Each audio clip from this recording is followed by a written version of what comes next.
Hi everybody, welcome to Right to the Top. I'm Adam.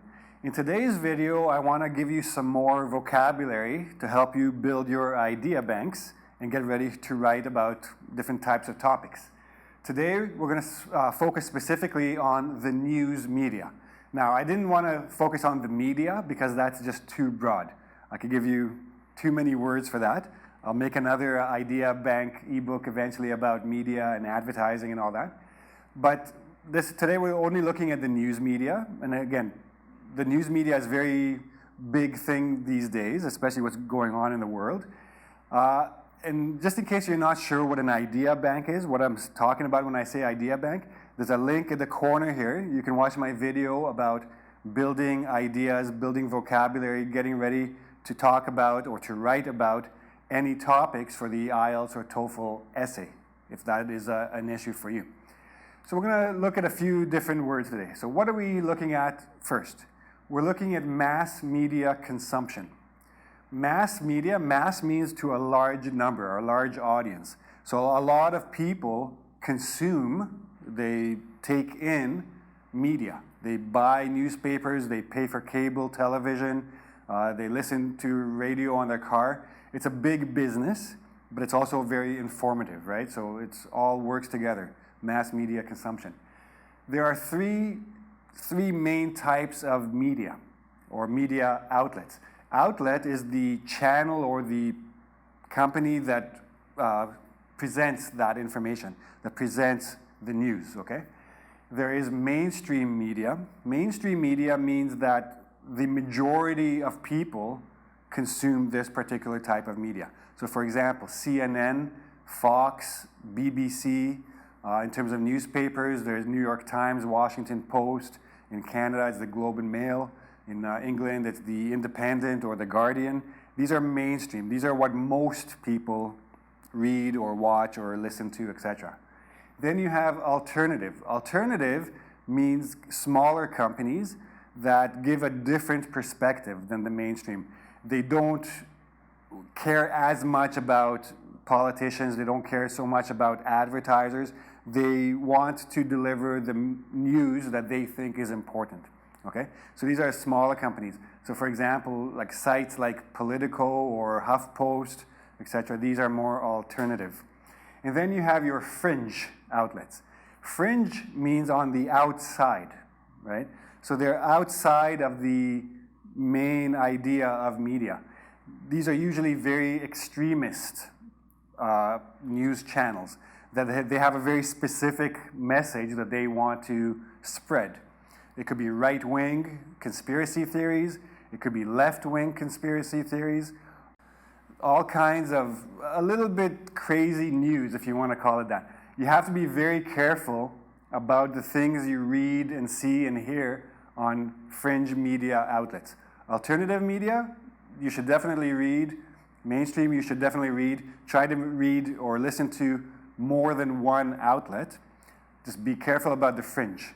Listen to the mainstream, listen to the alternative, make up your own mind, and then move on from there. So who is the consumer of media? Well, when we're talking about people, we're talking about a target audience. So for example, CNN has a CNN's target audience are Democrats, liberals, people like that. Fox's target audience, right-wing, conservative Republicans, okay? So everybody has a very specific target audience and they cater or they curate their news to that audience. Because they know who's listening, they give them what they want to hear, what they want to consume. Another thing that news channels need to be aware of are demographics. Basically, this is statistics about the population. What's the average age? And in this area, what type of people live? In this area, what type of people live there? Ages, ethnicities, religions, political leanings, all of these things make up the demographics. They explain what type of people are in different areas, and then you adjust your news to that. And then same idea, segments of the population. So a segment means a part of the population. So certain segments of the population are very anti-government.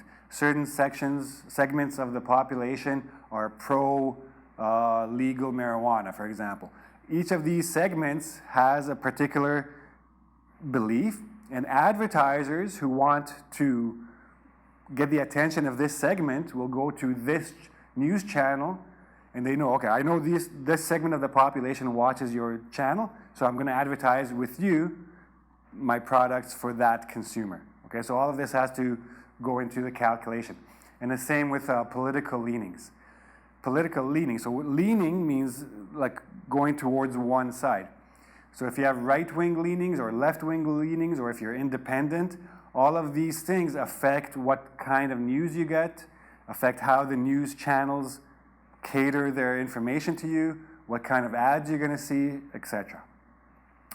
So how and where? So we're talking about source. What is your source of news? Is it television? Is it radio? Is it print? The platform, when we're talking about online media, we're talking about platform like social media or like a CNN website or other different types of websites. Format. Are you watching it? Are you listening to it? Are you reading it? Are you getting your information some other way? Format, basically the way it comes to you. So we have television, radio, internet, or online, and print. These are the main channels of media, and all together they are referred to as the press. The press includes all the different formats, all the different sources, and all the people working in media. The reporters, the anchors, the pundits, which I'll talk about in a moment as well. And then we have networks. Networks, so for example, in the US again, there are a few major networks, like NBC, CBS, ABC. They have channels all over the country and they're all connected. So they have syndicated shows. So if a show becomes very popular in a certain part of the country, the networks will syndicate that show and show it in other parts of the country. Eventually, it will become nationally syndicated. Means all the channels associated with this network will show this show at a particular time. And so the syndicated shows are done by the networks. The networks are the big companies, and then the small companies that work with the networks are called the affiliate stations. So for example, CNN is based in Atlanta, but it has affiliate stations in California and Dakota, etc., all these different places. Okay, so now I want to give you some good verbs to use. You should always collect verbs especially because they give you a lot more range in your writing. So what is the function of media? So first of all, it is to present information, to present the information to the target audience. And if you want a bit of higher end word, disseminate. Disseminate means spread. So they disseminate information. Or a good, simple, but very useful word is inform. I hardly ever see anyone using the verb inform in their writing. Everybody writes information. Very few or rarely do I see inform. Good verb to have. Basically, to inform is to give information. Media seeks to influence. They want to shape the public's opinion. They want to help you think the way they want you to think. But you have to be very careful. Shaping public opinion. Every media outlet in the world, in every country, tries to shape public opinion. CNN tries to make you a liberal. Fox tries to make you conservative. There's a difference between shaping public opinion and propaganda. Propaganda is controlled media dissemination. There's only one voice, and there's only one message, and they just pump it out, pump it out, pump it out, basically trying to brainwash the audience, right? So in countries where there's an authoritarian government or dictatorships, they will use propaganda. In democracies, it's called shaping public opinion. There's a slight difference there, again, depending who you ask. Spin could be a noun or a verb, but to spin means to take a story, to take a negative story and try to work it to make it look positive. So you're spinning it from the negative to the positive. To source, I mentioned source before, so to source means to get the information from a reliable person, a reliable source, or to get it from somewhere reliable. The media's major function of media is to deliver PSAs, public service announcements. If there's an emergency, if something like a storm coming or an attack coming from an enemy, the media will let the public know about it. What the media should avoid is media bias. It rarely does happen that they avoid this, but medias should deliver facts. They shouldn't try to shape your opinion. They shouldn't tell you that this is correct because, we believe more like this side, so we look at this side of the story. Every media outlet should give you both views and let you make up your own mind. It doesn't really happen much, but that's, in theory, what media should do. And yellow journalism, that is when they just try to sell you big stories. They want to grab your attention, get more advertisers. So yellow journalism is sensational. They only tell you like, oh, there's a mass shooting, or there's a storm that killed a lot of people. Everyday things that are still newsworthy, they don't really talk about because people are bored, the advertisers don't come, okay? That's another thing that's very hard to avoid these days. So now let's look at each of the media sources a little bit separately. So television and radio, this is called broadcast media because they broadcast, they send out the waves, radio waves, airwaves, etc. So again, broadcast can be a noun or a verb. There is a broadcast of the impeachment hearings. The channel will broadcast the hearing. Air, again, noun. On the air means live, you can see it now. Airtime means the time that somebody is on the air, okay? And to air basically means to put on television. Breaking news means happening right now. They think it's a very important news story, so they will interrupt everything else and give you that information. But television and radio are at the mercy of. At the mercy of means they are very, very dependent on ratings. If not enough people are watching, then advertisers don't come. If advertisers don't come, they're not making money. If they're not making money, they go out of business. So media is still a business first. So they are dependent on ratings, sponsors, and advertisers. If they lose all of these, they go out of business. Online, a little bit different. You have blogs, where the whole internet is basically called a blogosphere. Anywhere you can read blogs. Or you can listen to podcasts. These are recorded blogs, essentially. Online, though, because there's so much information online that news sites and blogs and all kinds of people who are presenting information online rely on headlines. So big, bold print, and it's often clickbait. Clickbait is something that really draws your attention. You want to click on it, and then they take you to where they want to take you. Once you are there, they hope to catch you. But to get you to that page, they have to attract you with the headline. You need to click. So bait means like a trap, like an attraction. You use bait to catch fish. You use bait to catch consumer attention and make them click. Unlike television, which is very controlled there are a lot of rules, online is a lot more freelance. Anybody can post information on the internet. If somebody becomes popular, it doesn't matter what ideas this person has, he or she can become very famous, can become very influential, can even become very rich. It is much less regulated, which means there's a lot of misinformation and a lot of fake news. A lot of things that are presented as fact, presented as news, which are in fact not true. So you have to be very careful about consuming online media. Print basically means newspapers, magazines, tabloids. Tabloids are basically yellow journalism. They just want to put big, attractive headlines to catch you. A lot of it is lies.